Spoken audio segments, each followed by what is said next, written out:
அட இவன்கிட்ட ஒரு காஃபி கேட்டு எம்பட்டு நேரம் ஆயிட்டு, அரை மணி நேரமாவா ஒரு காஃபியை போடுவாங்க?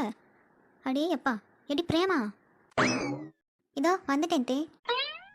இதுக்கு ஒன்றும் குறைச்சிடல. ஏட்டி வந்துட்டு ஒரு காப்பி கேட்டு அரை மணி நேரம் ஆயிட்டு, தலை வலிக்குன்னு சொல்லி இம்பட்டு நேரம் கழிச்சு கொண்டாரு. உனக்கு எவ்வளோ திமிரு இருக்கும்? அண்ணா என்னத்தை இப்படி சொல்லிட்டிய? உங்களுக்காக ஸ்பெஷலாக போட்டு கொண்டு வந்திருக்கேன் தே. ஸ்பெஷல் காஃபி குடிச்சு பாருங்க. அது என்னட்டி அது ஸ்பெஷல் காஃபி? அப்படி என்ன வச்சுருக்கேன் ஏத்தே? அது பெஜல் இல்லை தே, ஸ்பெஷல்.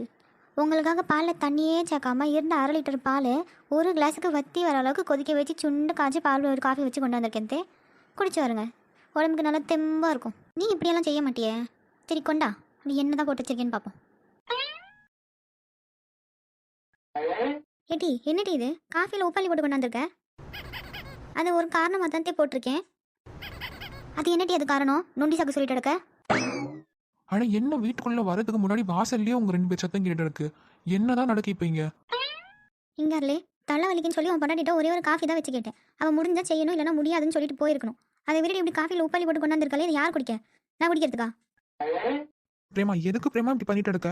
முடிஞ்சா செய், முடியலன்னா முடியாதுனாலும் சொல்லு. அவங்கள ஏதாவது ஒழுங்கா வச்சு குடிச்சிருப்பாவல்ல. அட என்னங்க நீங்களும் இப்படி புரியாமல் பேசிட்டு இருக்கீங்க? போன வர தானே டாக்டர் உங்கள் அம்மாவுக்கு சுகர் அதிகமாயிட்டுன்னு சொன்னாவ. அதான் இருந்தாலும் இன்னும் கொஞ்சம் சக்கரையெல்லாம் போட்டு காஃபி குடிச்சாவனா ஒரேடியாக போய் சேர்ந்துட போறாவன்னு சொல்லிட்டு நான் உப்பாளி போட்டு கொண்டு வந்தேன். ஊருக்கெல்லாம் உப்பில் ஊறி கிடக்கிறதுனால தானே ரொம்ப வருஷத்துக்கு கெட்டு போகாமல் அப்படியே இருக்குது.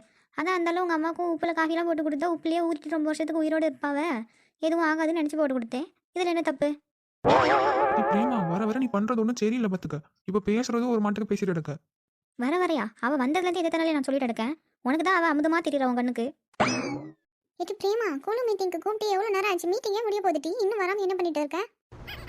ஏக்கா நீங்களே இதை கேளுங்கக்கா. போன வாரம் டாக்டர் எங்கள் மாமியாவுக்கு சுகர் அதிகமாயிட்டுன்னு சொல்லிட்டு இருந்தாரு.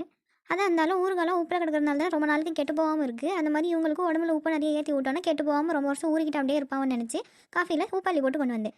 இது ஒரு குத்தோன்னு அம்மா பையனும் இவ்வளோ கற்றுட்டு எடுக்காங்கக்கா. இவங்களுக்கு நல்லதுன்னு நினச்சி நான் ஒன்று செஞ்சால் இவங்க எப்படி பேசிட்டு எடுக்காங்க பாருங்கக்கா. என்னதோ உப்பு போட்ட காஃபி போட்டியா? ஏட்டி அது எப்படி குடிக்க முடியும்? மனுஷன் குடிப்பானா அதை?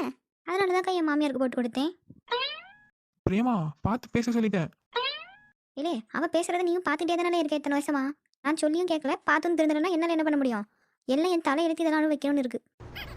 ஏத்தே இப்போ எதுக்குத்தே இப்படி கோவப்பட்டு கொந்தளிக்கிறிய? அப்புறம் பிபியும் எகிரி ஒரே அடியாக போய் சேர்ந்துட போறிய. பிரேமா நான் சொல்லிக்கிட்டே இருக்கேன், திரும்ப திரும்ப நீ அப்படியே பேசிட்டு இருக்க. அடே சும்மா இருங்க, உங்களுக்கு ஒன்றும் தெரியாது. ஏத்தே நான் குழு மீட்டிங்கு போயிட்டு வரேன். நீங்கள் என்ன பண்ணுங்க, இந்த காஃபியை குடிச்சிட்டு கப்பா கழுவி கமத்திருங்க சரியா? ஓவராக கோவப்படாதீங்க தே. ஒரே அடியாக வெடிச்சு செதறிட்டு போறிய.